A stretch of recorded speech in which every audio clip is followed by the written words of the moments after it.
welcome back to Pure Evil MMA, episode number 122 officially, and we're going to be joined by Rosendo Sanchez. If you guys don't know or haven't been watching The Ultimate Fighter, don't know anything about MMA and don't know who Rosendo Sanchez is, that's okay, because we got a lot of new fans, and I can't wait for him to come on and share some of his story. He is DC's boxing coach from AKA, or Sanchez Boxing. But you know what? He's going to be calling in just a little bit. He's finishing up a session, so he should be calling in, not too long. Matter of fact, he just sent me a message. Actually, no, it was Mallory Martin, who actually just updated me and says, Mallory Martin saying, hopefully by the end of July, she will be getting a fight, and she's obviously managed by Danny Rube, who manages some of the best in the game. Mallory Martin, unfortunately, was not able to get her fight, but if you guys want to check out our interview that was from last week, check it out in the CS50 recap show. But man, Joe Giannetti, Ultimate Fighter Season 27, getting the finish. And, well, I should have said spoiler alert just before that. I'm pulling the chat room. I was at the edge of my seat for this fight. And just to let you guys know what you're in for on this live stream, really quickly, guys, into frame. So not only is Rosendo Sanchez going to be calling in, but also we're going to be reviewing Ultimate Fighter Season 27. Up next, you got Jay Cuccinello going up against Tyler Diamond. That's going to be a very, very tough fight. Let me pull in the live chat here. So if you guys have any questions, you can drop them in the live chat. If you're listening on the podcast and you didn't catch this live, that's all right. Subscribe down below, and big news. First, subscribe on YouTube, iTunes, Podbean, Stitcher, Podomatic, and now I can officially say, you can subscribe to Pure Evil MMA on Spotify. That is just approved, and I'm so excited. I'm so blessed to be on that platform because it's so simple for everybody who wants to listen to music and they don't want to download another podcast app. I totally understand that. So there you go. You got the best music and the best podcast all in one. So if you guys want to jump on that, you droid heads out there that have been asking me to get on there, well, I had to wait and get approved. And there you go. Let's get into Ultimate Fighter Season 27. Right now on TUF Talk, you have Joe Giannetti, and this was such a fun season. Listen, Joe Giannetti on this season, before he was even going into the house, I was following him on Snapchat, I was following him, over at Cage Titans, and everything that he's been doing with the South Shore Boys, Mike Danella, Tally Danella, Chris O'Brien, the Bearded Dragon. There's a lot of great fighters coming out of that gym. And then I remember Joe saying, you know what, Ultimate Fighter Season 27 tryouts are coming. So I want to hop on board that train. And when he went to the tryouts, I remember watching it, and they released the list of fighters. And I don't remember seeing Joe's name, so I kind of gave it like a couple of days. I probably gave it about a week or two, because within that time he was supposed to come on the show. And then that happened, and I if you think something bad happened with a fighter, you want to give him time to kind of digest and get resituated before you reach out to him. Joe Giannetti actually was on the show, little did I know. And boom, episode 1 comes out with fire, and now he's closing the season off with fire. This fight did not go the distance. It ended in the first round. Joe Giannetti, like he says, snatching necks and cashing checks. And I did my live reaction on Periscope because there was no way I could miss it. I was at the edge of my seat. You can ask teammates or whatever, is Joe going to win tonight? They won't tell you. They will not tell you. And I've had a lot of these fighters on the show this season. I've had on Jay Cuccinello, who's going to be fighting against Tyler Diamond in the next episode. You also had, I tried to get Luis Pena on, and I've been talking with him. I've known Luis for a while now. Matter of fact, I've had his number in my phone for the last 2 years.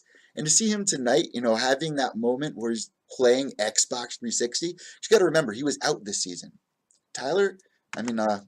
Luis did not have a good time this season. But yet he was one of the most talked about fighters on the entire season, in my opinion. And I got to ask you guys, who did you think got the most recognition on this season, Ultimate Fighter? Joe Giannetti, Tyler Diamond. There was a lot of guys that were on this season that you didn't really hear too much about, like who was just in the main event with Joe Giannetti. Oh my God, Zuniga. I felt so bad for that guy because he was ready to fight his last opponent, which was Conor McGregor's teammate coming over from, SBC over in Dublin. And I don't know what happened. Allegedly, he had a cramp. I want to ask Rosendo about that because we got to see, not Stipe. We got to see Cain Velasquez give him, a nice deep body tissue massage. Also, guys, on today's show, we're going to be talking about some retirements that have happened this year. So stay tuned for that later on towards the end of the show. But Rosendo Sanchez, talking with 50 Cent, I cannot wait for him to call in. But let me get back into it. You had these guys living in the house for 16 guys living in the house for what, 6 weeks. You get a little crazy in there, and to have an injury that early on, especially when you had all this energy and hype behind you. I mean, let's be real. Out of all the guys, when I saw in episode 1, you don't really know that much about a lot of these guys. But I knew Lewis, I knew Joe, and I think, Bryce Mitchell. I've interviewed Bryce Thug Nasty Mitchell before in the past, and it was going to be interesting to see how these guys got along on the season. There was a really tight, close bond. Not much drama unfolded this season, which was really nice to see. And you also have the hype of DC and Stipe coaching against one another, and the vibe that they were picking up against the two. I think Rosendo's calling in. Oh, here we go. Rosendo, how you doing? Pretty good, brother. How you doing? I'm doing awesome. Just live here on YouTube with everybody, just wrapping up. Trying to digest really what happened tonight, what we got to witness.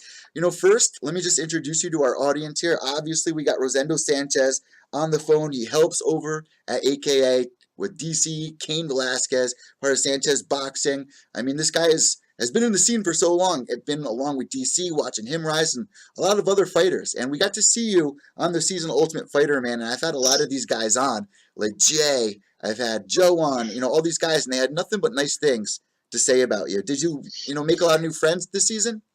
I did. Going in there, it was a humbling experience for me, working with these guys that are young and hungry and up and coming. It was awesome. I got to build some good relationships with these kids. Again, I feel like I'm a coach. I'm a best friend, a father figure in a sense. If they ever, I've always told them, if you ever need somebody to talk to, anybody for advice, whatever the situation is, I was there for as a coach. As anything they could think of that, I was there for. So early on in this season, we saw a lot of frustrated fighters, obviously. You got all these guys who are undefeated. There are some egos going on, and we saw, when you guys were training with these guys, you got Cain and DC. These are bigger guys than, 145, 155 pounds. And we were seeing them push guys around. Was it kind of cool to see these guys interact with some of the big names and learn some of the little things that you guys were teaching? There was, most of them were really open-minded, they're getting frustrated or whatever not, because the platform to this is a little difficult because it's not like you can go in there and try to change their whole, how they fight, whatever not, just try to help them with little things, to, mentally and physically get them ready for fights, and it was interesting seeing these kids just kind of embrace what coaches would say, and some of them would have their attitudes, whatever not, and then they'd realize that they know what they're talking about. They're here for a reason, On the first day that these guys walked in, what was your first impression? Who stood out to you? Did you think, Joe Giannetti would make it this far? I mean, who did you think was going to do the best when you first? There was a few guys that stood out to me, but it's, as a team we all picked, everybody had their choices, their number one picks, and then DC was like, all right, well, give me why with this one or that one, I think Joe Giannetti sandbagged it a lot, even though I thought he was one of our high ones on our list, but we didn't, it was like he sandbagged. I was kind of like, should we pick him? Should we not? It's just, and then, I took, of course, Louise and other guys, that was one of my number one picks. And, again, I'm very happy for the kid. He's come along, and I'm excited to see him do big things. Yeah, so before we talk about Joe's fight and some of the fights that happened this season, pick which was your best fight or favorite fight of the season, I want to talk a little bit about what we witnessed tonight on the ice rink. I mean, what was going on there? That seemed so intense. It almost seemed like the title fight. Yeah, it was very intense. You go in there, it was kind of, I feel like they were kind of trying to cheat us a little bit, because DC's never been on the ice. Stipe, from Ohio, come on, I know he's ice skated before, and I'm like, oh my God, they're screwing us. But it was pretty intense moments. It was exciting. DC's a very competitive person. He doesn't like to lose, and we come out to win, and it was pretty intense and pretty exciting. Got to talk a little shit to the coaches, and overall, with both coaching staffs, super respectful towards each other. We had our fun with each other, but it was nothing, where it was over the top, and it was good times. What do you think was your favorite moment this season outside of the fights? My favorite moment, connecting with a lot of these kids, and giving them some advice, from me coming back from a boxing background. Unfortunately, my career was a little short. I wish I got to continue. I could have been probably done big things too, but giving these kids advice and working with them and having these kids from the beginning to the end believe in us. Some of us coaches that gave a lot of time to these guys one-on-one, and they grew with us. And as you can see now, I don't know if you know, but I got Luis Pena that came and moved out. He's out here and thinking about changing his camp out to here. Even him now is still growing. He's young, and these guys are young, and sometimes they're like they think they know everything, but then again, it's like you kind of give them advice, and sometimes they snap at you, and you just kind of like, all right, let them out all their emotion out, and then talk to them later, and then feel bad and apologize, and that's just a process as a coach and as a fighter, learning how to adapt and how to grow as a human being, to be better in life, and give these kids advice to not everybody's your friend. There's going to be a lot of guys that are your friends that are going to have your back and all this, and at the end of the day, it's your career, and you got to make the best choice for your career, whether I'm along with it, whether I'm with it or I'm not with it.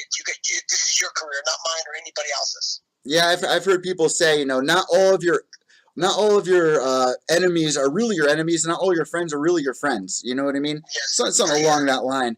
But tonight with all these guys that are on this season, living in a house for that many weeks, I saw you guys brought the Xbox over, and they got to have a lot of fun with that. They did, and I, me and a couple other coaches, got to go over there and hung out with the kids, and it's like just for me, it's like you put the time in with these kids. They'll start believing in the process of what we are trying to teach you to get to the next level. And a lot of coaches don't do that. I try to give my guys as much time as I possibly can within affecting my life within my own family. You know what I mean? And it's tough. I went through a couple things in my life to realize that you got to make your number one thing is keep your family happy, and then of course my career as a coach, I gotta keep moving forward and try to continue building champions and moving along. But it's tough, and I like I said, I got to embrace, got to do some cool things at the house that maybe they didn't. I didn't get to see today's episode, but like we got to go over there and do some cool things and and little bets, and it was a good moment for me. So I learned a lot from it too. A good moment tonight that we saw in the episode was when you guys were all playing the video games, and then Lewis actually wins the tournament. I mean, a guy who got injured had to sit out. He was able to have a lot of fun, sitting there in the finale with Joe. And then you had DC doing the octagon interview in the living room. It was just, it's so awesome. It was just such a good moment. For sure, it's like even like that, and then even the other one where Gunther had did the little play or whatever he did. He's making fun of me as a little short guy. All those cool things. Seeing these kids. It's like it. Just brings me down to being. I'm 40 years old. These kids are younger than me, and it's you can still have fun with these kids. What was your biggest takeaway from the coaching aspect? Between your team and Stipe's team, it seemed like for the most part you guys got along. Well, I think what I take away from both teams is that he brought his whole coaching staff. Stipe didn't, and whether, we get along, and I'm sure there's going to be, we have our days too when me and DC have our, we're not agreeing, we're not on the same page, but then it's like, okay, he's tired, he's frustrated, whatever, but then it's like he brings it back, he's like, okay, you're right, coach, sorry, blah, blah, blah, let's get back to work. And, it was, I think that, bringing all your whole coaching staff and everybody's on the same page. And, we all did our reviews on what guys we liked, what guys we didn't like. And it was like, and I don't think there was not one guy we didn't like. It was just, there was preferences, Yeah. And overall, all the kids were awesome. I wish that I could help all of them, but I mean, that wasn't going to happen. I told a lot of these guys after they started getting knocked out of the competition. If you guys ever need help, I'm willing to help you guys. I'm here for you guys too. And it seemed like Cain Velasquez was also a huge help. Getting the massaging in on Connor's boy that day where he pulled out of the fight. What were you guys thinking about that moment? What do you think was going on there? That was a crazy moment. It's never happened, and it was crazy because I'm like, holy shit, because that kid's a real deal, and I don't think it was something like where he got scared and it was like he didn't want to go compete. It's just he actually had some kind of some doctors, after they went back and took him to the hospital. I don't know exactly what they called it, but it's something that it starts cramping your body, and it's like it don't matter what you try to do. We try to give him bananas, we try to massage, try to do everything we could to get him to fight, and it just unfortunately didn't happen. It's sad, because he could have been one of the top guys. It sucks with the injuries that we had, because I think we could have probably went undefeated. And you know what? There were a lot of injuries this season. I think, 3 of the guys who won their fights got injured. Yeah, exactly. And it was our guys, and it's sad because now you let a guy in, you let a couple guys in, and it's like, damn, and now some of these guys are sitting back like, fuck, I got injured, I can't compete. But now, are all these guys going to compete in the finale? I don't know, I do know there's a couple that are competing, but are all of them? Probably not, Yeah, Lewis told me, he was like, you know what, if I could fight today, I probably could. So, that's him saying, from a fighter standpoint, and I'm sure we'll find out in due time. But speaking about injuries and somebody that you're really close to that was on the season, Cain Velasquez, we were just talking about really quickly. What do you think about his return? We have a question in the chat room from Kerry Scroggins. I'm not going to give you guys a time frame. He's back in the gym working hard. He's working at his own pace. If you guys know, he had a new baby, so he's spending time with the family. As a fighter, you're on the road a while, you're training. You put your family to the side a little bit, and with him having his child and his daughter, so he's giving some time with that. He's coming in. He came and gave us a bunch of great sparring for DC. So I mean, he's looking good. It's just it's all within due time. He'll be back. I don't want to give you guys a time. You guys will see him here pretty close, just shortly. My last 2 questions to you here is, how do you think this fight's going to go between DC and Stipe come the finale? And what do you mean by that? What can you expect? Do you think it's going to go the distance? I see you guys are always training, those 30-minute rounds. And what can? Here's one thing that I tell people: DC has never lost as a heavyweight. DC, as we've been seeing him train here at AKA, he's brought in some good sparring partners, and a lot of people misunderstand him as him not having power.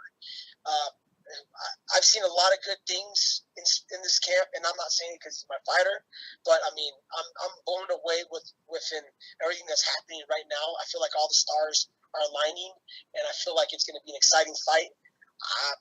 I don't want to call it, but I don't think it will go all the 5 rounds. And I think we're going to come out with the win. And you know what?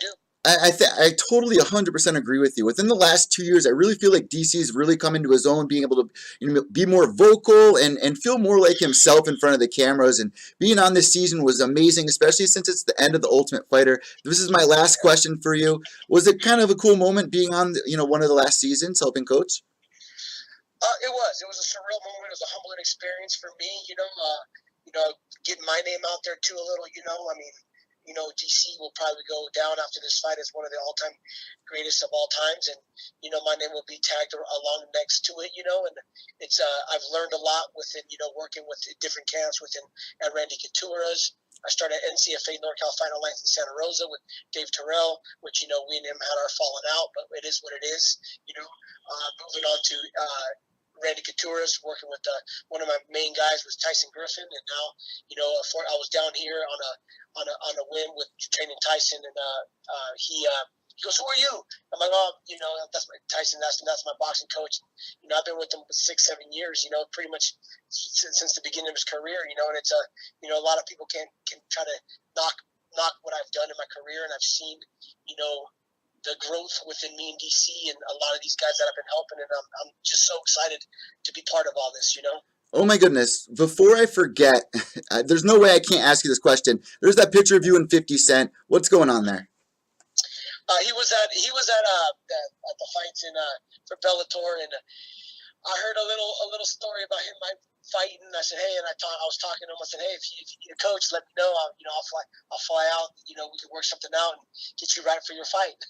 So that was what we had a good conversation. A lot of he's a celebrity, he's a star. And he sat down and had a good conversation. It was pretty interesting. It was cool. What a fun time to be in this scene, man. And I want to thank you so much, Rosendo, for coming on Pure Evil MMA. I want you to have a great night, man. And, we'll see you come the finale.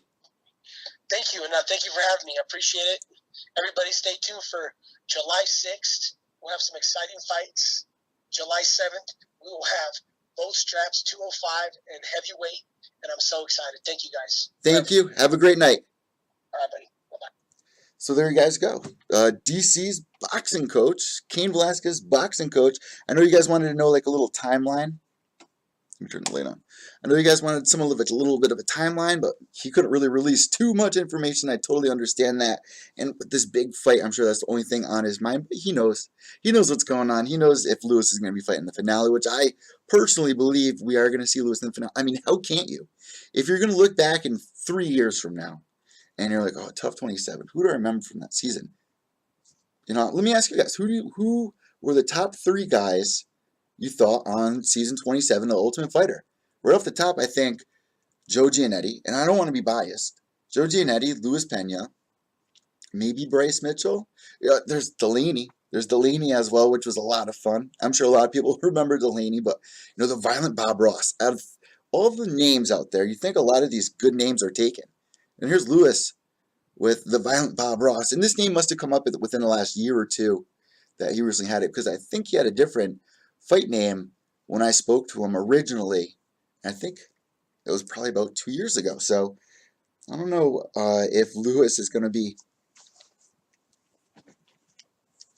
on the prelims of that card. I would think that he should be on, you know, the main card. And you got to remember, there's 3 fight nights that week. It's International Fight Week coming up, I believe. Matter of fact, let me check. It's going down, what is it, July 7th, I believe? We're about 10 days out. Yeah, July 7th. About 10 days out. Let's take a look. I doubt there's even anything on there. Let me see what information I can get. But I think those are the 3 guys. You got DC on Tough Talk right now. I mean, this has just been a great season all around. Now we're seeing the change over to the Dana White's Tuesday Night Contender Series. And let me say this really quick before we close out Tough Talk. Congratulations to Antonina Shevchenko on her win. We're seeing a huge transition as of late. Let me take Rosendo out. Dana White Tuesday Night Contender Series. I was a little nervous, you know, hoping that she was going to be able to get the finish. Because if you guys watched the show beforehand, I was talking about, you know, how I've watched Antonina in the last couple of years, and she's put girls out. She's knocked girls out of the ring. But her last performance, she went the distance, and it was dominant. She won every round, in my opinion. But if you're going to be on the Contender Series, you need a finish, and she got it. She got it. Let's see what you guys are saying in the chat room. Violent Bob Ross is a must on the finale. I mean, there's no way you can't have the Violent Bob Ross on there. And I'll take this little clip and I'll send it to him, man, because, you know, how do you not have one of the biggest stars allegedly on the season? I mean, I go through Twitter, I check out what everyone's talking about, and it seems like he's right up in there. A lot of people don't like TUF, but I do. You know, and it seems like that's the judgment. But it seems like there's a lot of people out there that aren't into the MMA scene that do like watching Ultimate Fighter, that into reality shows. I mean, this has really changed the game. It's really changed the game of MMA. It's brought it to so many homes. And now you're seeing it in ESPN. And you can't get to that moment without starting somewhere. And it started with the Ultimate Fighter. I mean, for my generation, you know, back in the 90s, I feel like beating a broken record here, but back in the early 90s, going to Tommy K's, Blockbuster, you know, after you're done watching all the WWFs when you're, you know, 9, 10 years old or whatever, you see UFC and you see all these, you know, 3-letter companies that look violent on the cover. And I would always see UFC and I'd walk by it, and I never knew it was like real fighting. And then I remember asking my dad, who knew exactly who Hoist Gracie was. It was just like, wow, like, well, why didn't I rent one of these videos back then? But what got me into the UFC, MMA, was Ultimate Fighter Season 1. That's where I started this MMA journey, if we really look back. And I think that a lot of people can relate to that. And the Contender, I don't even know half of the fighters on the Contender series. But here's the thing. For people, I definitely understand your frustration. I mean, the Ultimate Fighter gives you a platform where you can learn about these guys, see their lives, but a lot of people feel like it's so played out. Dana White's Tuesday Night Contender Series, in my opinion, is going to help a lot of people, you know, where you guys are from, where I'm from, here on the East Coast, or if you're in Oregon, wherever you are in the world. You're going to be more interested about fighters that are coming out of your area to contend in the Contender Series, and you can go out and watch them fight. I mean, Julian Erosa on this last week, He was on The Ultimate Fighter. We know a little bit about his background. You see a lot of fighters that didn't make it, but they're known from being on The Ultimate Fighter. I don't think if you're not going to make a splash, if you're not going to get like a highlight reel knockout, probably not going to be that well known from the Contender Series, but you're going to get that contract. And that's all that matters. And there's a lot of people who are interested to see what the new up-and-comers are, who the up-and-comers are. Let me get rid of this TUF slideshow. But the other thing is, they're going to be forgotten really quick if they don't, stay at it. Antonina Shevchenko, I mean, this season you're seeing more high-level, more headliners. Not really headliners, but there's something intriguing about these matchups like Hardy, like Antonina Shevchenko. I mean, now we have the first female sister duo in the UFC. I mean, come on. That's exciting. Nick Newell, one-handed fighter. People want to see that stuff. My opinion can go so far with the Ultimate Fighter because it was up to me, I would keep it on. Do I think it's going to be the end, though? Do I think that we will never see another season Ultimate Fighter after season 28? And are they even doing season 28? Because I know they had the tryouts. But will we see another season of the Ultimate Fighter? I hope so. It would be so sad to cut off. Henry Ford checking in. Henry, what's going on, brother? Eddie, where is Ted? No, I text Ted check. And Ted Check did not check his text. So tell Ted Check to check his text. How about that? I'd love for Ted to call in right now. I think he's been super busy with the boys lacrosse. What else we got going on in the chat room? Eddie, do you think the sisters will fight each other ever? All right, so I know why Ann's bringing this up. Obviously, Ann's been checking out my Twitter page, and, somebody brought this up. All right, so somebody brought this up earlier in the week, or earlier today, I think, actually. They, on a thread there, said, I'd love to see the Shevchenko sisters fight. And I didn't call him an idiot, but I was like, that's just stupid. That's just dumb. Because it's never going to happen. I'm Italian. My family fights all the time. I would love to get paid to fight with my family. I'd love to get paid to throw down with like one of my uncles or something that gets under my skin time to time. But, I've heard Luke Thomas also say that he would like to see the Diaz brother fight. And that's something that, you only see in a video game, honestly. So, if you're asking me if the Shevchenko sisters are ever going to fight, I doubt it would be that duo. But maybe somewhere along this timeline in the next couple of years, maybe we'll see another brother duo. It's going to take something like this. I could maybe if, Nate fucked Nick's girl, or vice versa. It would have to be vice versa. If Nick fucked Nate's girl, then maybe you'd get a fight. Other than that, I don't see. I mean, the Shevchenko sisters are so tight with one another, always by each other's side. You guys have seen me interview both of them plenty of times before in the last couple of years here on Pure Evil MMA, and it's just awesome to see the rise. And I remember Valentina asking her well, when do you think your sister's going to come over in MMA? And they really weren't sure. I mean, she had a couple of fights, but if you guys know Muay Thai that much, when you make a crossover, you don't know what you're going to get here. A lot of these Muay Thai fighters, once they're taken down to the ground, and I was nervous that Antonina was going to get taken down and, submitted. She had a tough opponent in front of her. But you know what? Antonina was able to keep it standing, get the finish. But with Muay Thai girls coming over like Jarina Bars, the girl who beat Chris Cyborg at Lion Fight, she tried her cards over at an MMA organization. I don't remember what organization it was. But she tried her hand, and girls were just taking her down. She was having a very hard time. So if you spend so much time in MMA and you don't really have ground game, it's going to be really hard to learn that quick. But obviously, Antonina trains with her sister Valentina. These girls started Muay Thai. Valentina making the transition over like a former opponent of hers in the Muay Thai scene of Joanna champion.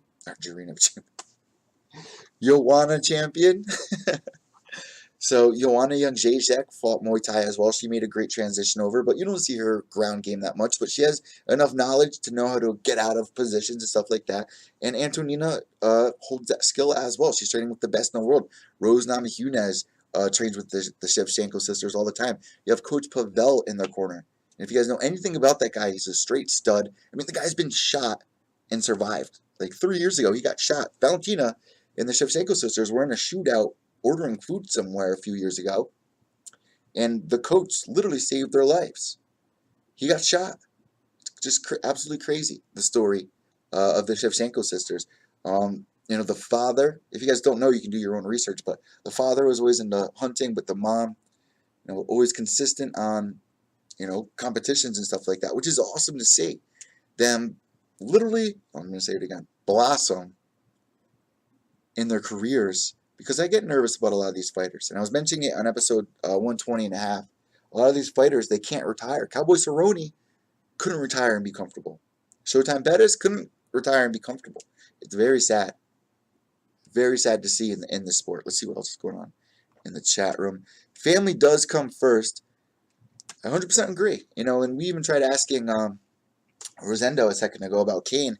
He was like, his family is really coming first right now. And it seems like a lot of these guys, this is a perfect segue, actually. It seems like a lot of these guys are putting forth their effort now that they're in the later ends of their career towards younger generation, whether it's your family or, helping kids train at the gym or opening up a gym, whatever it is. And that gets me in the next segment here, which is, pull up the full screen.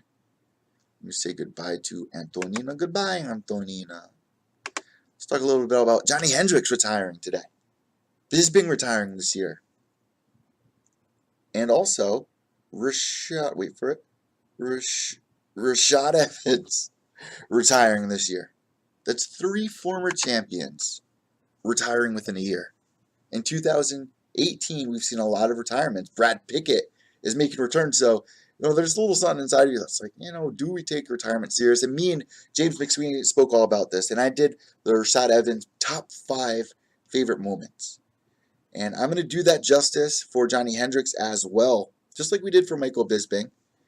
We're going to do that with James McSweeney because James is very close with Rashad Evans as well. So we're going to do Rashad Evans' best moments with him, with obviously James McSweeney. Maybe we can get Rashad on as well because Rashad was his coach on The Ultimate Fighter. Even before The Ultimate Fighter, him and Brendan Schaub came over with Rashad from the gym. James McSweeney also helped before The Ultimate Fighter. Rashad trained for the Forrest Griffin fight.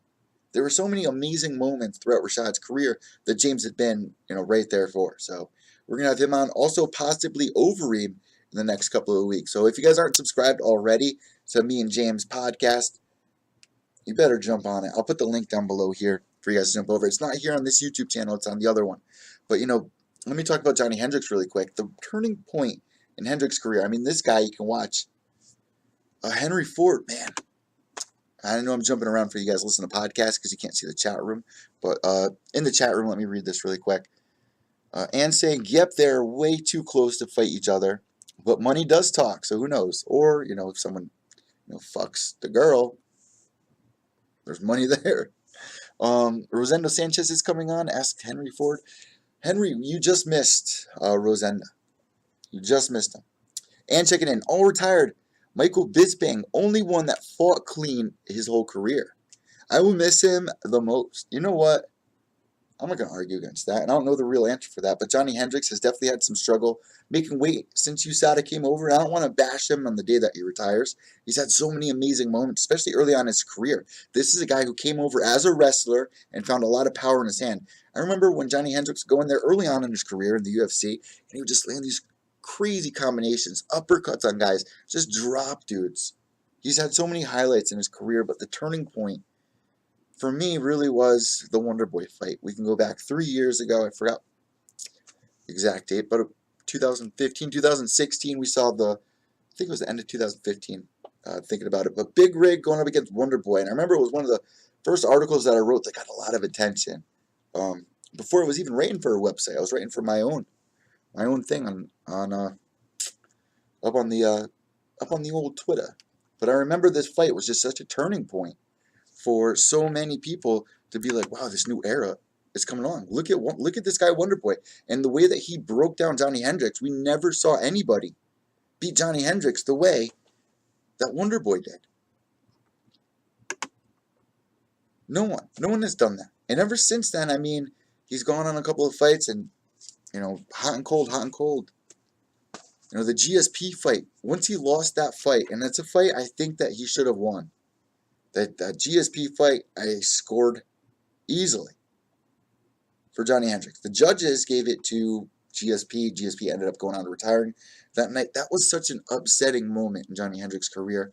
And really after that, it's not like he struggled that much, but towards 2015, 2016, Johnny Hendricks came into some issues, and he was changing camps I remember his last camp change was just a couple of months back. I mean, he hasn't been able to get right. He gets irritated during media interviews as of late because there's so many people that are bashing him, but we're reporting what we're seeing. This is not what we want to see from a former champion. You should be making weight. You should know what weight class you belong in. I don't know, like, it's just sad to see so many guys fight out their career when maybe there was something they could have done different earlier on, or a moment that they didn't deal with the right way that just threw them off. You see that with a lot of fighters. They just can't come back from a moment that has happened. Same with Rashad Evans when he fought John Bones Jones. Never the same again after that moment where he felt betrayed. Felt betrayed by, Jackson's, this young up-and-comer. And saying Johnny missed weight a lot. And it was such an unfortunate thing. I mean, people were celebrating when you would make weight. No one should be celebrating making weight. You should be making weight. And I know that there's going to be fighters that have something to say to this, but it just doesn't look good at this level. It does not look good. And this is why a lot of people think that once USADA came over, that something changed in Johnny Hendricks' game. Maybe he wasn't clean. I'm not saying he wasn't clean, but I definitely understand Ann's point here where he says, out of all those guys, Bisping was the guy who did a nice clean career. And look what happened when USADA came in for Bisping. All of a sudden he starts winning fights. He starts beating people like Anderson Silva, beating like Dan Henderson in the rematch. Great example right there. These are guys that he struggled with early on in his career because they were not living right. And Bisping talked about it all the time. USADA coming in, and people are still saying there's still ways to cheat. You have the Diaz brothers talking about it constantly. Well, everyone's on steroids. And it's kind of funny, we laugh at it, but if you only knew what was really going on in a lot of gyms out there, and I'm not putting my finger on any gym or anything like that, but we need to clean the sport up, and this is what's going to happen. This is what we expected to happen. We knew we were going to go through a little rough transition, but at the other side of it, we were going to get more of a comeback with, more finishes, more clean fighters. People are going to want to tune into the sport because they know that. I mean, I started losing interest in baseball in the mid-2000s because all these guys were getting popped for steroids. Mark McGwire taking back the home run record. Barry Bonds. I mean, it's just such a turnoff for so many people in the sport. And when you have USADA coming in to clean up the sport, and they can only do so much. You also have to remember that the UFC is hiring USADA, so it's kind of awkward when you want guys like Brock Lesnar to come over and fight. We probably know Brock's not the cleanest specimen there is, but he's such a draw that there has to be some dirty handshakes along the way sometimes. Now, me and James are talking about this. I'm not saying that does happen, but people believe that USADA gives a little bit of a break, or UFC tells USADA to give Brock Lesnar a little bit of a break. Or there's something that's funny going on behind the scenes with Brock Lesnar there. But like with Mark Hunt, man, when he took that fight for UFC 200, he knew what he was getting himself into. Did you really think Brock Lesnar was going to be clean 6 months before the fight? I mean, he knew what he was getting himself into. And it's just sad when you look at people like Mark Hunt, another great example. Fought a lot of dirty fighters in his career. Bigfoot, Silva. He's fought, I hate throwing people under the bus, but he's fought a lot of people who have been popped by USADA. And look at him now. He's winning fights against guys who are clean. He had this whole thing talking about it. UFC was not happy with it. But he makes a great point. It's just not fair. So throughout time, you're going to see this happen as the sport's being cleaned up. You're going to see guys like Johnny Hendricks want to retire. And maybe he doesn't retire. Maybe he just, it was the end of his contract, and you don't know what's going on behind the scenes. Does anybody have that information? Does anybody know what's going on with Johnny Hendricks? Was it the last fight on his contract?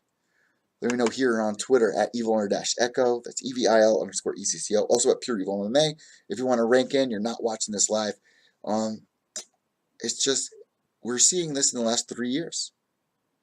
But with Bisping, I guess that doesn't really make sense, but it's his time. But Johnny Hendricks, man, you got to remember, he's only a couple years older than me. The guy's 33 years old. He's not 39. Look at Olean. Oh, I'm going to butcher this guy's name. The guy who's been doing Ezekiel chokes nonstop. Olenek? The guy's 41 years old. Snapping necks. Johnny Hendricks, 32 years old. What's going on? Why is he not? You look at 32, 33 years old. Guys are in their prime. 32-33. I don't know what's going on with Johnny Hendricks, and I feel like I've been ranting about it, and I'm not doing him much justice, and I feel sorry about that.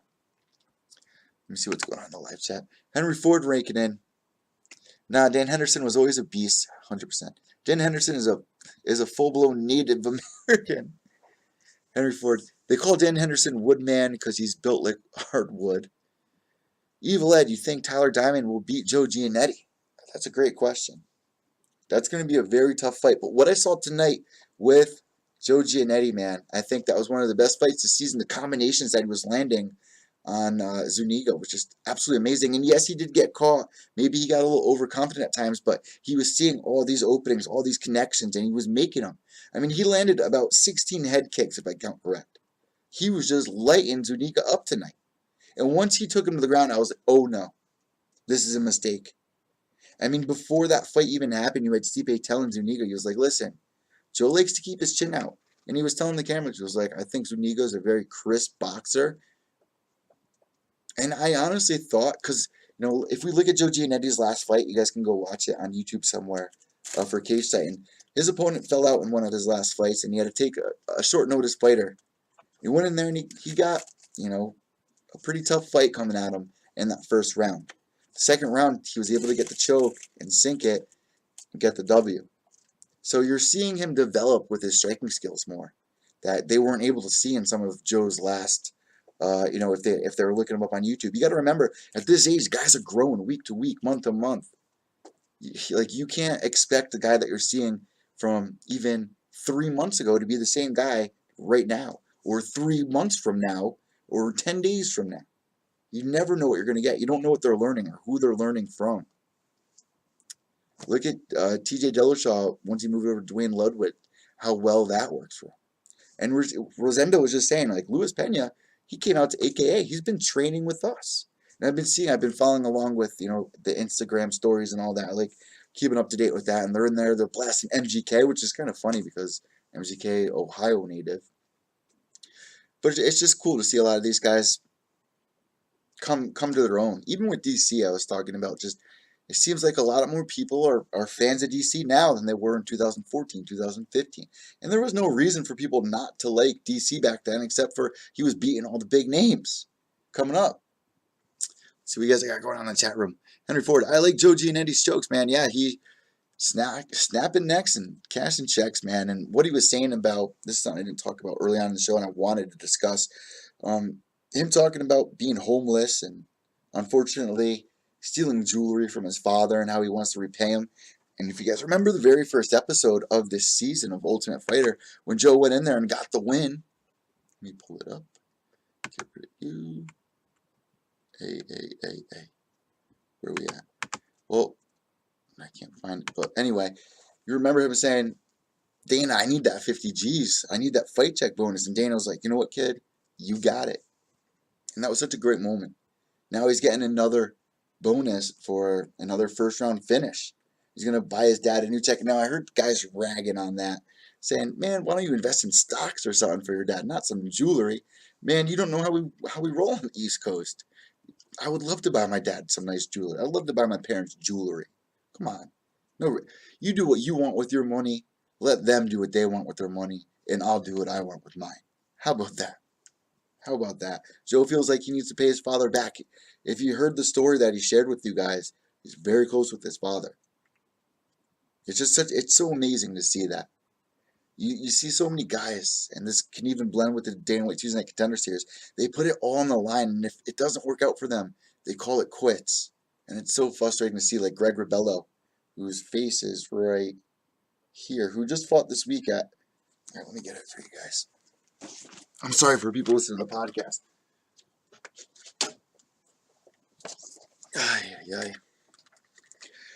We got people like Greg Rebello, man. And let me say something about Greg Rebello. Amazing fighter from here on the East Coast. Amazing East Coast star. Definitely deserves a shot in the UFC. There's no reason not to really sign him. But he just hasn't got that contract yet. And unfortunately, he retired. He stepped away from the game. We've also seen this with Chris Curtis this season.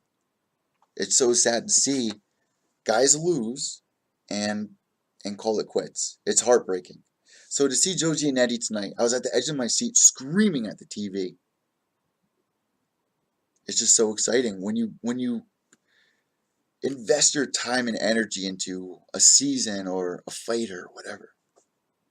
There's a real payoff when you see them succeed. Like Antonina, there's a payoff seeing that fighter succeed.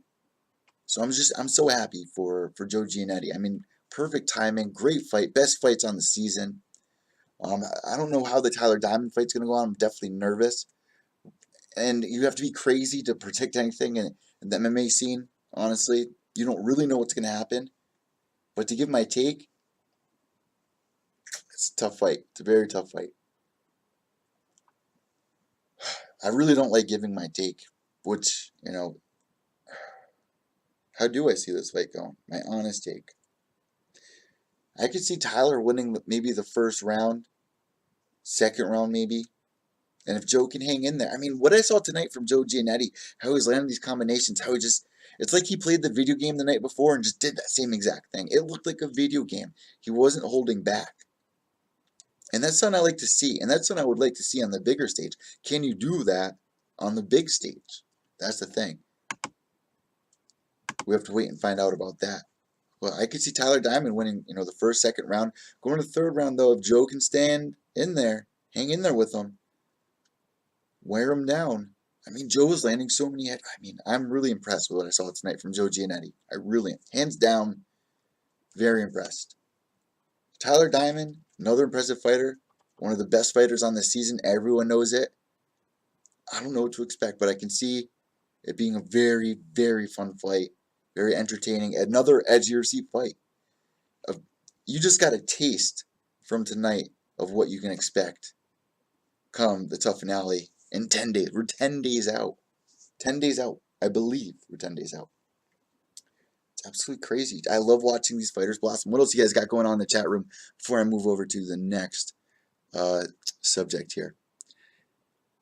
So does Diamond. He is well-rounded. Very, very well-rounded. And you know what? There's something about Tyler Diamond, his brother having autism. I mean, it really touches you. Right? Is that Tyler Diamond whose brother has autism? They go hunting in the woods. I mean, when you see stuff like that, and he's got a hot girlfriend too. Not gonna lie. Definitely a very pretty girlfriend. But that kind of stuff touches your heart. You don't want to see people like that lose. You never want to see a good guy lose. Come on. We got Bella over here watching us. Check her out. Watching me do the show. Hey, Belle. Actually, no, that's Puff. Look at that big yawn. What's up, Puff? I don't know where Bella is. Bella's down on the bottom somewhere. Those are the new girls, by the way, in case you guys wanted to know. Angie Jab's got the other one. But guys, if you're just tuning in now, I got Pure Evil MMA up on Spotify. So make sure you guys subscribe on Spotify where I can see all those stats. Guys, we got, in the last 3 months, we've got a few thousand downloads on the podcast. So if you don't watch the entire live streams, and I've been doing a lot more live streams as of late, make sure to subscribe to the podcast and enjoy that on your morning commute or at the gym or whatever you're doing. Now that it's on Spotify, it's just so convenient for so many more people who have Android or whatnot. So if you guys have any more questions in the chat room, make sure you drop them. Let me move forward to the next segment here. What is the next segment? What else did I write down for tonight's show? Rosendo. Tonight's topics. Rose Namajunas seeking out therapy. I've seen a lot of mixed reactions about this, and my take on it, honestly, pisses me off a lot to see people are saying, oh, it shows signs of weakness. Listen, what Conor McGregor did is wrong. As much as we were excited for what was going on because we're watching it through a TV as entertainment, for those people on the bus, it's a different story. They did not know what was going on. Rose Namajunas worried about fighting Joanna Jędrzejczyk the next day, and she didn't know it was Conor McGregor running out, throwing something, smashing the window. When you're a high-level anyone, if you're an actor, if you're a B actor, it doesn't matter. It does not matter. There's stalkers out there. There's terrorist attacks all the time. I mean, there's a big debate whether this was a terrorist attack. It definitely struck terror in a lot of people, like Rose Namajunas, who's saying she's got PTSD from it, and you can't rag on that. You weren't there. You didn't experience that. You weren't living that moment. You weren't feeling the energy that she had at that moment. You weren't in the mindset that she had in that moment. You weren't as it was very unsettling to think about Rose Namajunas in that situation when I took myself outside the headline. It's very disturbing, and I feel like Conor McGregor really fucked Rose Namajunas up here. I mean, he should definitely reach out and give an apology for it. Anyone saying that Rose Namajunas is weak for reaching out for therapy, you're an idiot. You are an idiot to even pass judgment on that. This is a world champion. This is a girl that's doing things that a lot of people will never accomplish. So it's crazy to hear people give their opinions, negative opinions. I love hearing people's opinions. I hate hearing bashing or negative opinions like that. The girl's doing something to strengthen her mind. She has a history of in her family of suicides. Ronda Rousey's history of suicides. When Ronda Rousey said what she said 2 years ago on Ellen, and to see the reaction people were giving, it's disturbing. I lost my best friend in high school, and I still have his picture here in the studio hanging up because it gives me inspiration. He was really big in the Connecticut hardcore scene and a lot of bands, doing a lot of shows, having that teenage vibe, just like we wanted to be rock stars at the time. I was the lead singer in a bunch of bands, which is such exciting times, and there was a moment where he thought that he didn't have anybody, which was just ridiculous to even think. I don't know why he thought that, but I'll never forget, man. I remember finding out that he killed himself. I was at work. I was working at Zoomies skate shop. I used to work at the skate shop at Zoomies. You guys know what Zoomies is. I know that got listeners all over the world. Zoomies is a skate shop where you can get like cool apparel or new skateboard decks, or come in get your get new paper done or whatever you needed. I was your guy at the skateboard counter. I remember my best friend Chrissy ran in, and Chrissy actually introduced me to Mike, and she was like, Mike killed himself. And I was like, what the it just caught me so off guard. It really bothered me. I remember going to his house that day, going upstairs and feeling that energy, going into his bedroom, and he had a sink in his bedroom. I remember looking in the sink and seeing like somebody was spitting up loogies in there, and it just made so much sense in my mind, like picturing what was going through his head. And people were saying that there were a bunch of things, people saying that he was messed up, whatever. But to get to that moment in your head, and you're like sitting there, it's not cool. You wish that that person would reach out for help. So for Rose Namajunas to be reaching out for help and getting backlash for it pisses me off a lot.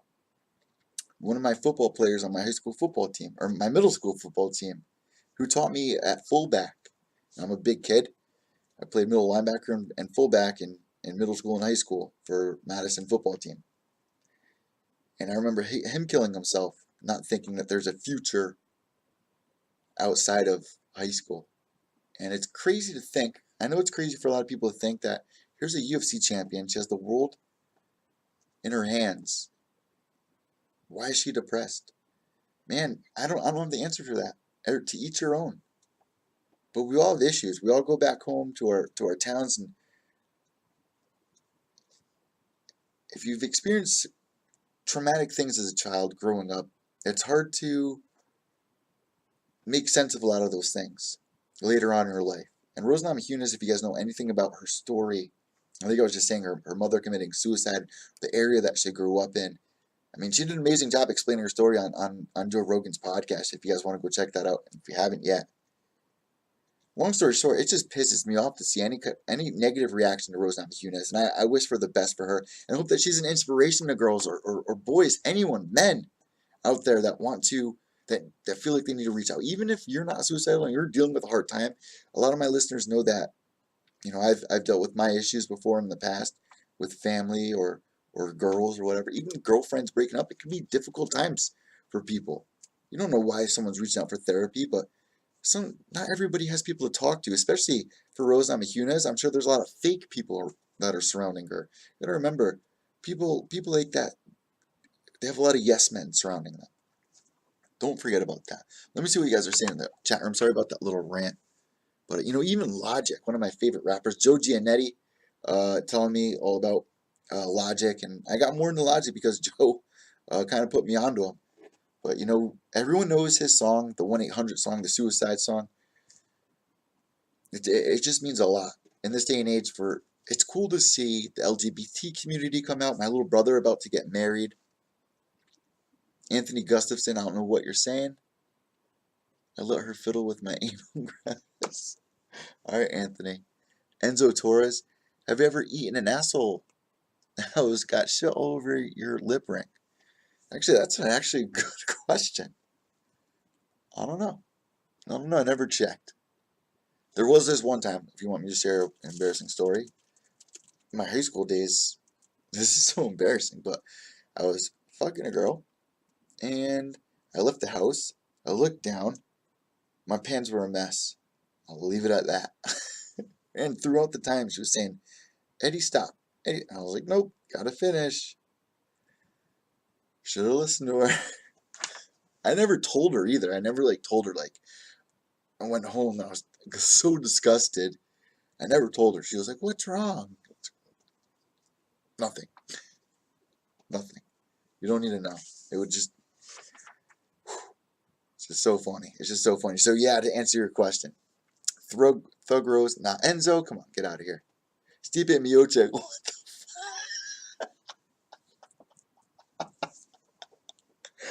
just putting it out there. Just putting it out there. Next topic.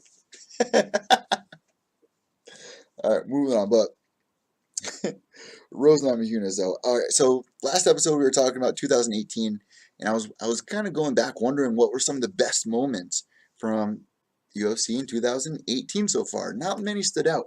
You know what did stand out though? Conor McGregor throwing the dolly through the bus window. That's what people are going to remember. Isn't that fucking sad? That's what people are going to remember from 2018. That's what the responses I'm getting. Have we forgot about Lyoto getting his knockout kick over Vitor and then piecing most recently? I was talking about Justin versus Dustin. Amazing fight that went down this year. Ann's cracking up in the chat room. Eddie looks like a kinky mofo. I like Conor McMurphy. Hey. But you know what? There's been so many great fights going on this year, and there's a great matchup coming up ahead. We got Jessica Andrade versus Karolina Kowalkiewicz going down at UFC 228. This is a fight for some reason I felt like already happened. And I don't know why I think it already happened, but I feel like Jessica Andrade, she just deserved that title shot at this point. The way that she dominated Claudia blew me away. I've never seen Claudia dominated the way that Jessica Andrade. I mean, the way that she went in there and just was just picking her up, flipping her. It looked like DC versus Gustafson. It looked like a mini version of DC versus Gustafson. UFC 228. What is on that card? Do you guys know what's on UFC 228? Let me look it up. Hold on. Roxy Astor from Glow just sent me a message. Let me respond to her really quick. Her husband actually was the cameraman for the UFC. Hold on. Hey, you give me a few times for tomorrow or Friday. I will let him pick. Hey, Roxy, I'm actually live right now, so I'm sending this message to you over the live stream. But tomorrow works fine between 12 noon Eastern Time and 9 p.m. Eastern Time. Or the following day, same time. Let me know.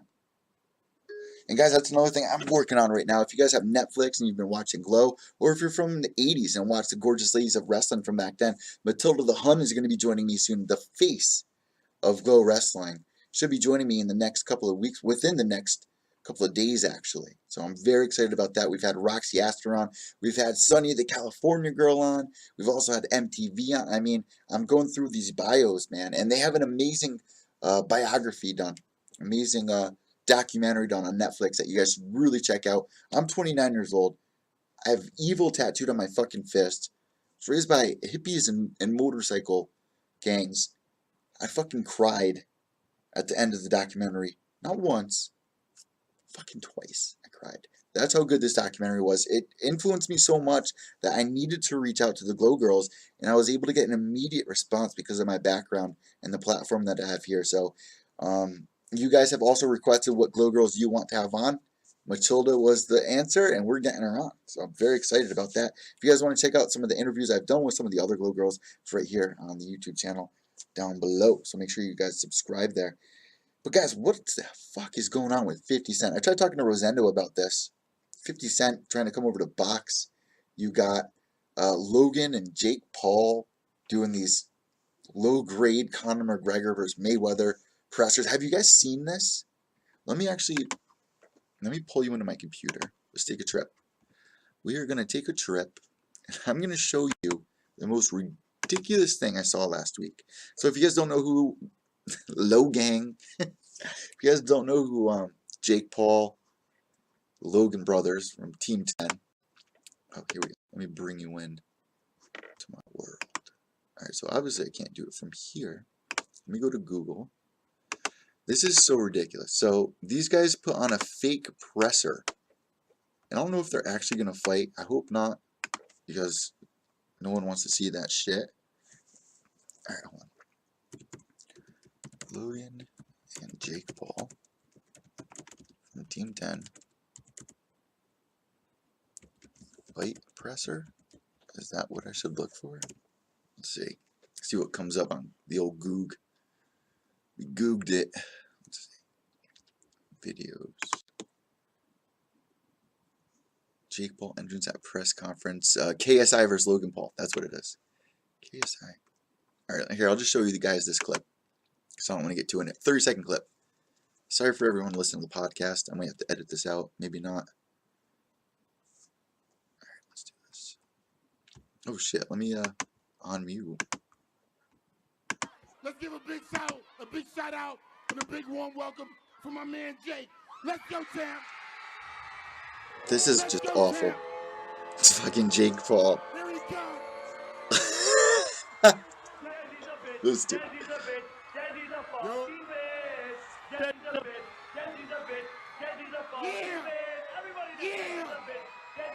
They cut his mic like Connor. Look at his suitcase. Oh, why is it over? Why is it over? Hold on. That was nothing. Hold on. It gets better. It gets not better. It actually gets much worse. That is nothing. Hold up. Oh my god. No. Oh my god. Why am I getting lost here? Deji? I don't even know who Deji is. Who is Deji? You know what? Fuck that. But it's just so funny because it's for little kids. Yeah, these little kids watching this. You know what? Maybe I shouldn't bash on it because I'm also a guy that always talks about how these types of things help get kids into checking out the real deal, Conor McGregor or Floyd Mayweather. You know what I mean? It's a stepping stone, I guess, but it's just silly to say. Let me check back in with you guys here in the chat room. That was just so ridiculous. So ridiculous. So unnecessary. Like, these are Disney kids. These are straight up Disney kids doing this. Desi's a bitch. That's what you have 10-year-old kids chanting. Absolutely ridiculous. Alright, let's see. Live chat room. So even though I got this in here, they can still see the... Is that guest trying to fuck? What? Stipe. And this fight is interesting, actually. KSI trains a lot boxing. Logan better take this seriously. See, I don't know who KSI is. Obviously a rapper, but I'm not that familiar with... I mean, can they really fight, though? Doubt it will ever happen. It's almost like a Jean-Claude Van Damme when he had that presser. They're not really going to do it. They're just hyping it up. And you got people talking about it. Look, you got me talking about it here. So it looks. Enzo Torres. KSI looks like an emaciated dingo. I don't even know what that means. And saying Stipe. Eddie does that a lot. Skypes a lot. Had some very cool guests on. What was the question? Let me see. Maybe I missed something here. Those guys are a bunch of dingleberry lickers. Boner fighting bastards. Enzo, what VHS? This message was held for review. Alright. You guys are getting crazy. Did the MMA holes just close off? Oh, by the way, I was just on the MMA holes tonight. If you guys are not already subscribed to the MMA holes, I don't know what you're doing. I'm going to actually try to call on that show more often. Maybe me and Chris can work something out where I do like a 90-second thing on each episode, or once a week or something like that. They're checking with the MMA holes over there. You know, help build one another up. That's the goal. It's the goal, isn't it? So shout out to MMA Holes for having me on today to talk about. I don't even want to tell you what I was talking about because my boss is going to be mad if he finds out because he told me not to talk about it. But some time has passed. It's just my opinion. I'm not saying those were my exact facts. If you want to know what I'm talking about, you're going to have to head over to the MMA Holes and jump to about the hour and 20 minute mark. Or the hour and like 3 minute mark, I believe. I called in. Had a little difficulty the first couple of times. Some other people got through somehow, but hey, what do you want from me? I was able to get through. Also this week, we had Bellator sign with DAZN, a 9-figure deal, which is huge. Absolutely huge. I'm going to do a little more research. I'm going to talk about this on tomorrow's show. But Bellator, before I leave you guys, I want to leave you with this note because a lot of people have been talking about this nonstop. Bellator in 2017. If you guys listened to me in 2016, you know I was trying to say that in 2017 Bellator was going to, I'm going to say it again, blossom. Well, in 2017, Bellator really ended up just working on their roster, building their roster, signing guys like Benson Henderson, where I was cage side to watch that fight and he lost. We've seen him sign Michael McDonald, right? We've seen him sign Rampage in the past, but in 2017, 2018, getting Rory McDonald, getting Ryan Bader, signing Fedor Emelianenko, signing Matt Brion, like all these bigger names, Roy Nelson. I mean, they're actually putting on some great cards. People are very interested in. And now you have Rory McDonald going up against Gegard Mousasi. This fight, there was no way this fight wasn't going to happen, but I just had Diego Lima on recently, and Diego Lima, brother of Douglas Lima, who just fought Rory McDonald, he was saying, I don't think Bellator would ever give him that rematch. And if you guys remember what happened in that fight with Douglas Lima versus Rory McDonald, it looked like Douglas had the fight in the bag. Rory didn't even have a leg to stand on. So I was very interested in seeing what Diego's take was on this. If you guys want to check out that interview, it's at episode number 120 for Pure Evil MMA on iTunes, Podbean, Stitcher, Spotify, and here on YouTube. But Bellator in 2018, moving into 2019, I think is going to really almost not level off, but they're getting there. They're definitely getting to where the UFC is. They're definitely getting noticed, being on a platform. I mean, the UFC started on that same platform. UFC started on what used to be known as the USA Network, TNT, Spike, and now the Paramount Network. TUF 10, I mean, no, what was it? Bisping versus my boy Mayhem Miller was the last season they did on Spike for the UFC before they came over to FS1. Now they spent time in FS1's living room and they're ready to move to ESPN's living room. That's how this works. So it would be amazing if Bellator could get a couple good deals. Here they are. We hear some talk about them getting highlights on ESPN. We hear them about maybe. I mean, here's the thing. I think the Paramount Network's a great platform for Bellator, but I hate the one diss I have on Bellator is obviously the not having your events live. Even when if the fight is in London, the people in London still have to wait an extra hour, even though it's already live down the road from them. Like, it just doesn't make sense. Or if there's a card here in the States, some of my MMA family from overseas tell me, dude, we're not going to be able to get that until next week. What is the point of watching fights a week later? And it's not like the Ultimate Fighter where you don't know what's going to happen, where there's still that, like, I wish it was live, which is also why Dana White Tuesday Night Contender Series is great moving forward here because it has that live element to it. I don't know. But Bellator, man, they're moving in the right direction. I definitely see that. Moving towards 2019, I would like to see them have more cards. Because the one thing about Bellator, too, is they don't have that many cards. You know, being on that platform, they have a very limited space. Because you got cops, reruns nonstop. Because that's way more important to entertainment. And I mean, it gets numbers, doesn't it? But you got all these legends moving over. Here, let me leave you guys with this. Since we don't really take MMA retirement seriously, we just saw Brad Pickett return. Do you think that this is kind of a move for Johnny Hendricks to maybe come to a close on his contract and, you know, give it 3 months, go to Bellator? Do you think he'll play a better hand at Bellator? Which is kind of ridiculous because let's look at the actual statistics of guys who come from the UFC over to Bellator. It's not any easier. I broke this down, talked about it on episode 120.5. It's not any easier for these guys. But if they're getting money, like Justin Gaethje said in episode 120.5 when I replayed that clip, what's moving up in MMA? It's making a paycheck. So if Bellator offers them a pretty penny, I'm sure they will make an offer to Johnny Hendricks. I could see that happening. What do you guys think about that? Let me know on Twitter, Evil_Echo. I want to thank everybody for tuning in as we reach the hour and 12-minute mark. Let me end the show with a couple of questions here. Jesus, you guys are brutal. You probably can't hear Annie because you have an Obama phone.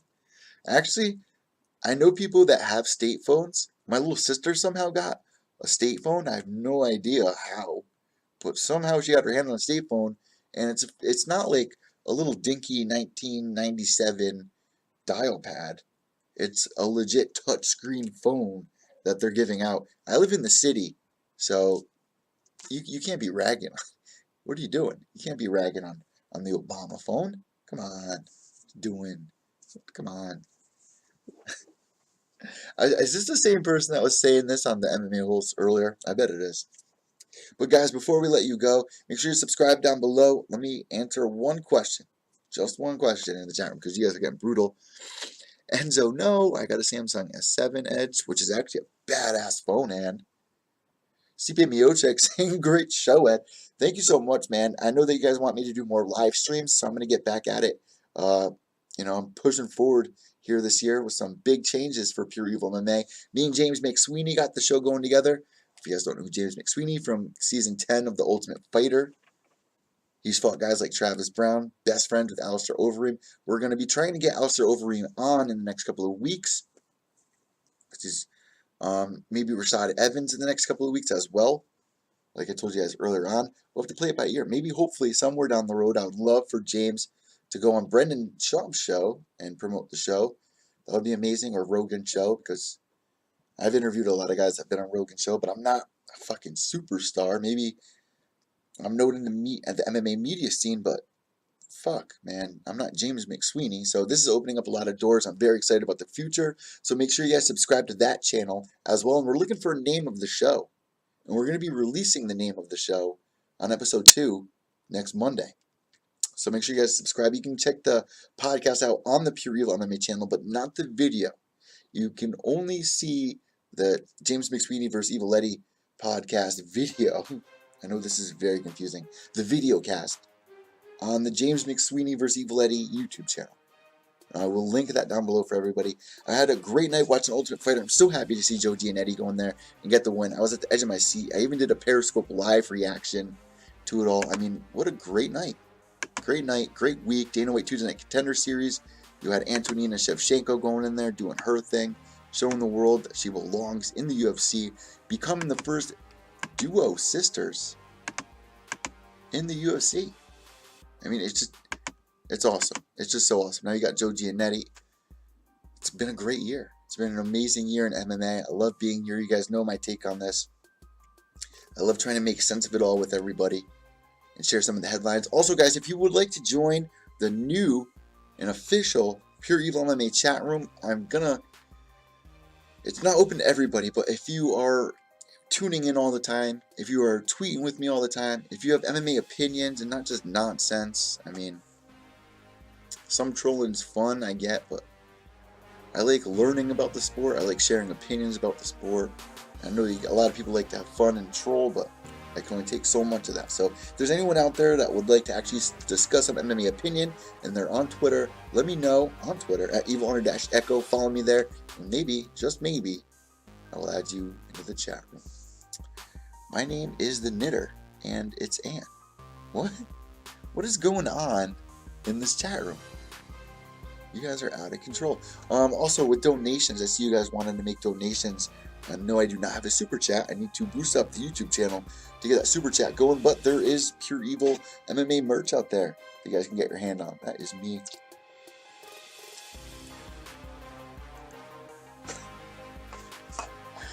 On the mug. That's me, the man, in the show, in the thing. Beatles reference.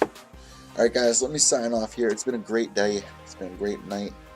It was time for me to check out. Guys, Evil Eddie from Pure Evil MMA, mymmanews.com. Wait, no, to the end. Behave yourselves.